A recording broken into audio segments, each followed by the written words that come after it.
Auzubillahi minasyaitonirrajim. Bismillahirrahmanirrahim. Allahumma aftah alaina hikmataka wanshur alaina min khazaini rahmatika ya arhamar rahimin. Amin. Bismillahirrahmanirrahim. Hari ini menyambung muka surat yang ke-16, Abwabut Taharah, iaitu bab pada taharah, bersuci. Bismillahirrahmanirrahim. Dengan nama Allah yang pengasih lagi penyayang. Satu, an ibni Umar anin Nabi sallallahu alaihi wasallam qala la tuqbalu salatun, daripada Ibnu Umar, daripada Nabi sallallahu alaihi wasallam, sabdanya tiada diterima sembahyang.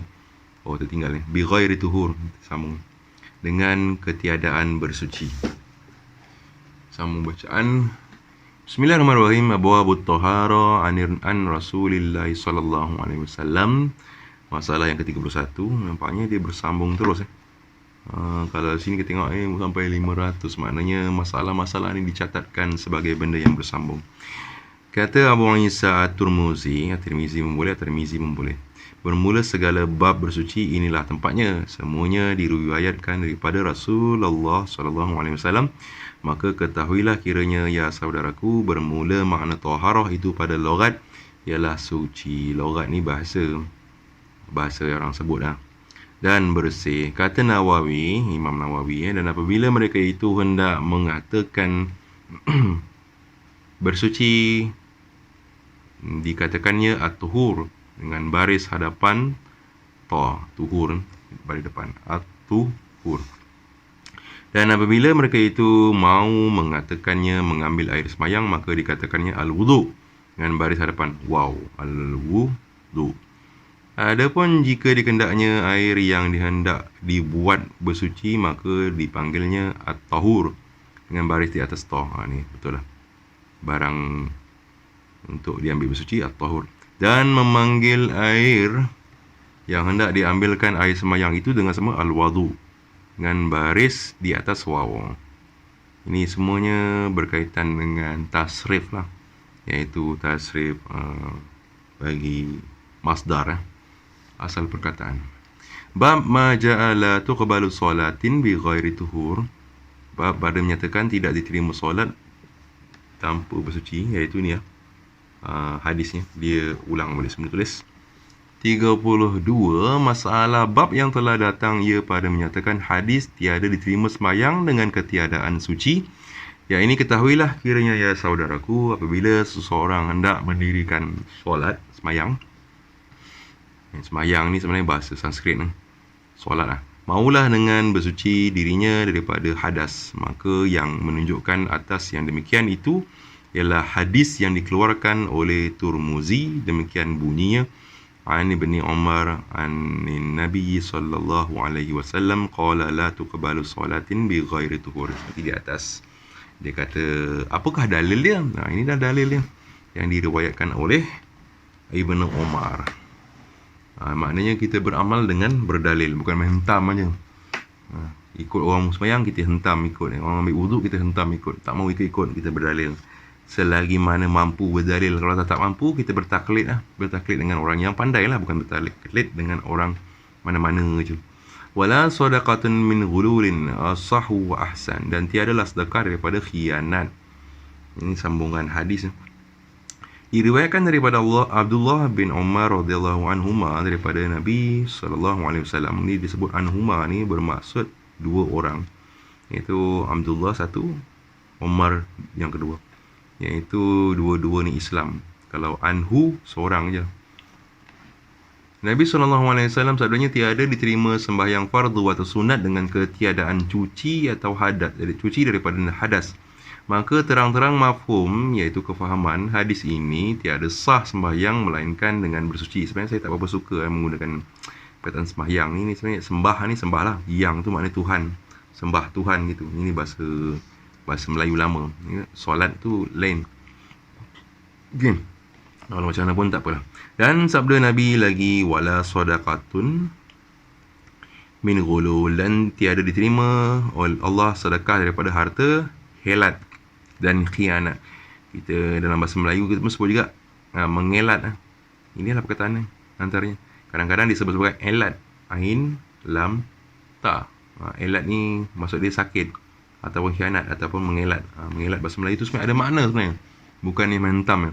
Kata Abu Isa, bermula hadis ini sehabis-habis sah dan sehabis-habis elok pada bab ini, dan ada riwayat daripada Abi Hurairah dan Anas, alif ha, intaha, dah habis tu maknanya. Dan juga ada dikeluarkan oleh Bukhari dan Muslim dan dalam sahih kedua-duanya ini, iaitu bab mengenai sah ada diriwayatkan oleh Abu Hurairah dan juga Bukhari dan Sahih Muslim.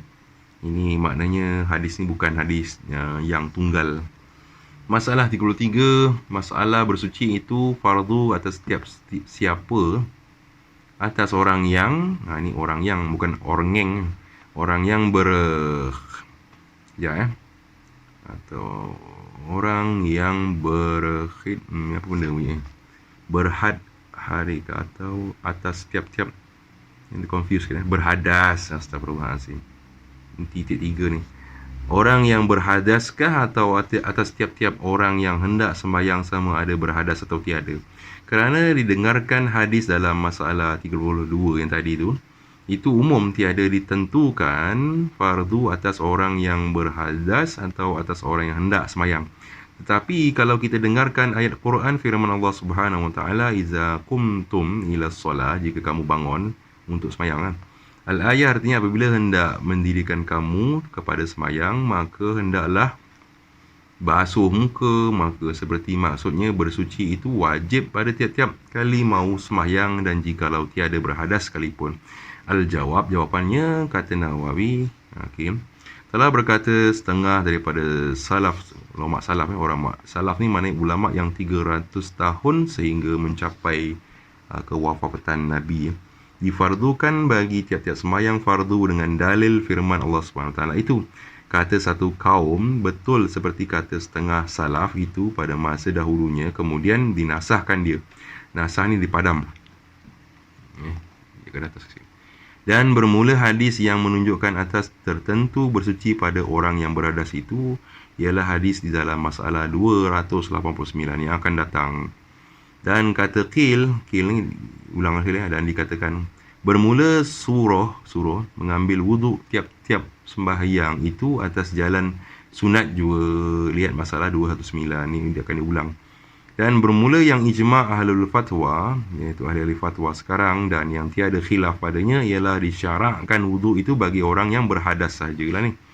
Dan makna ayat iza qumtum al-ayah, ayat Quran tadi, ia iza qumtum muhaddisin, artinya apabila hendak mendirikan sekalian kamu kepada sembahyang hal keadaannya berhadas sekalian kamu, maka hendaklah membasuh muka hingga akhirnya. Ini ayat Quran ini menceritakan orang itu dalam keadaan berhadas, maksud ayat itu. Yang seterusnya, masalah ke-34, apa yang telah kita belajar sebelum ni, iaitu yang pertama sekali, apa makna taharah. Taharah itu suci lah. Kemudian masalah-masalah perkataan bahasa Arab, kemudian masalah-masalah cara membaca hadis. Yang ke-34, masalah bilakah difardukan bersuci bagi sembahyang dan haramkah bersembahyang dengan ketiadaan bersuci. Kata Nawawi ni imam yang bermazhab Syafi'i, telah berkata Al-Qadhi Al-Iyad, dan telah bersalah-salahan ulama ini tidak bersependapat bilakah difardukan bersuci bagi sembahyang. Ini cerita pasal fardu suci bila wuduk. Maka telah berjalan Ibnul Jahm kepada bahawasanya wuduk itu pada awal Islam adalah ia sunat. Kemudian turun fardunya pada ayat tayammum. Kata jumhur tidak begitu, bahkan wuduk itu adalah ia dahulu daripada yang demikian fardunya. Nak ceritakan ni dulu kata sunat ini kata Ibnu Jahmu. Kita sambung. Adapun haram semayang dengan ketiadaan wuduk daripada air atau tanah itu, kata Nawawi, haram. Ini telah ijma', telah sepakat al-ummat atas haramnya dan tiada firaq. Firaq ni maknanya berpisah antara sembahyang fardu atau sunat atau sujud tilawah dan syukur. Maknanya kalau nak sujud pun kita kena dalam keadaan wuduk. Bukan kita main bola tendang skor, masuk gol terus sujud syukur, tak boleh. Mesti ada air wuduk. Bahrul Mazi al-awwal, ni asani. Sambung pada muka surat yang ke-18. Hadis yang seterusnya ni, hadis tadi dah habis Ini bab makna tentang kewajipan bersuci, jadi hukumnya. Okey, yang kedua, an Abi Hurairah qala Rasulullah sallallahu alaihi wasallam, daripada Abi Hurairah katanya telah bersabda Rasulullah sallallahu alaihi wasallam, iza tawadda'a al-'abdul muslimu awil mu'minu faghasala wajhahu kharajat min wajhihi kullu khati'ah nazara ilaiha bi'ainaihi ma'al ma'i aw ma'a akhiri qatril ma'i aw nahwi hadza. Hadis ni cukup bagus ni tentang wuduk. Apabila mengambil wuduk, hamba yang muslim atau mukmin, maka membasuh ia akan mukanya, kalaulah daripada mukanya, ni pada keluar ni, bukan kalaulah, keluar ni kharajat, keluarlah daripada mukanya sekalian kesalahan yang memandang ia kepadanya. Ini dosa-dosa mata lah ni.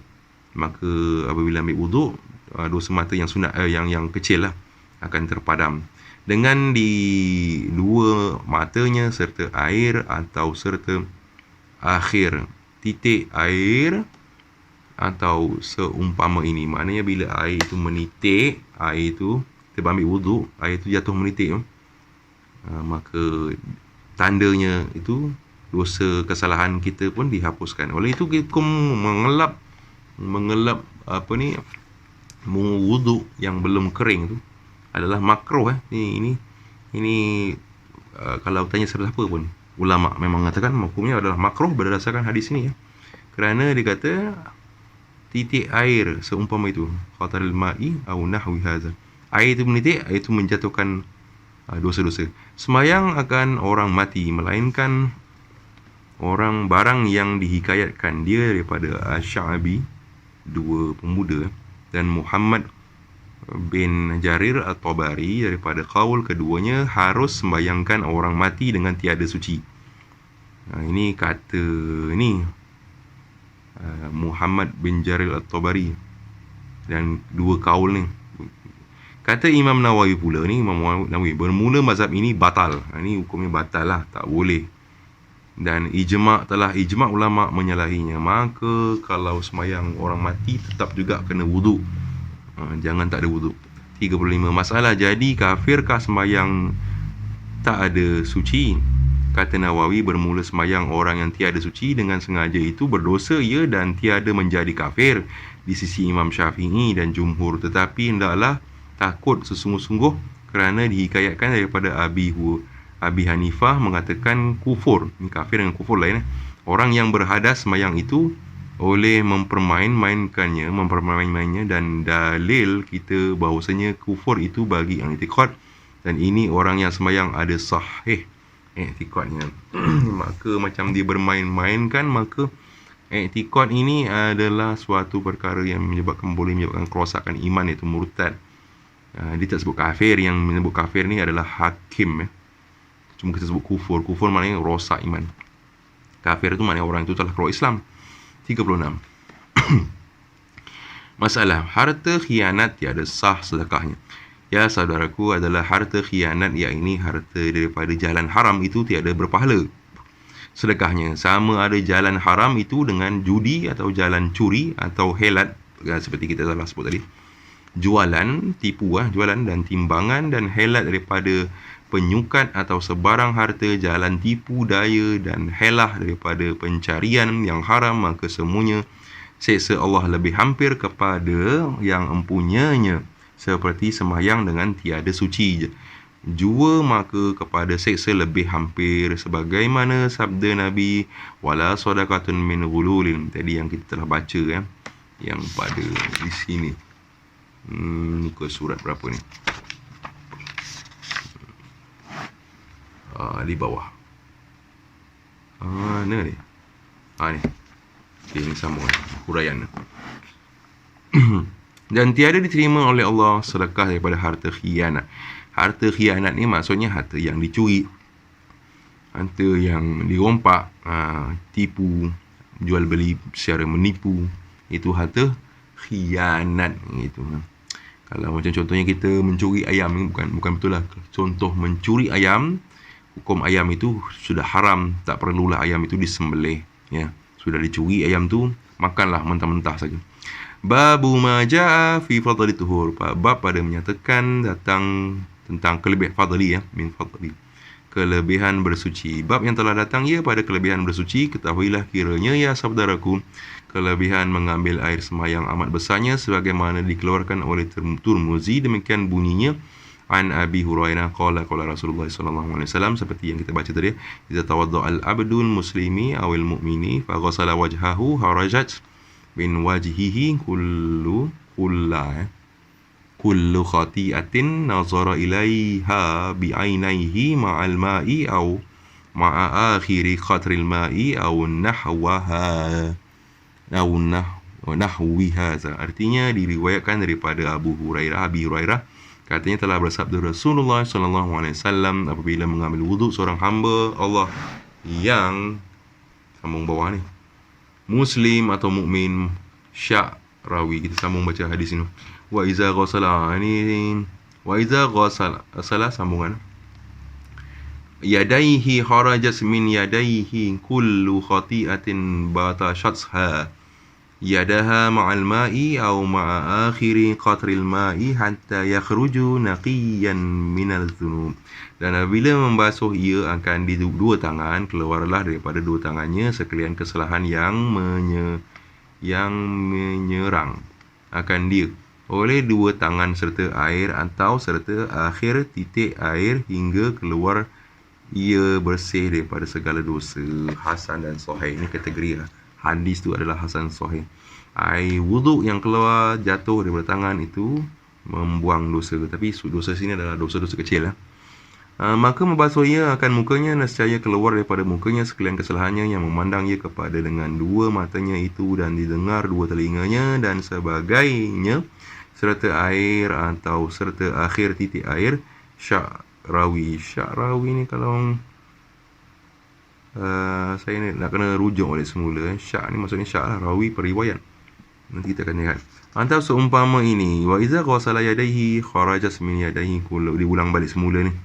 Maka apabila membasuh ia akan dua tangannya, keluarlah daripada dua tangannya sekalian kesalahan yang diserang oleh tangannya serta air atau serta akhir titik itu.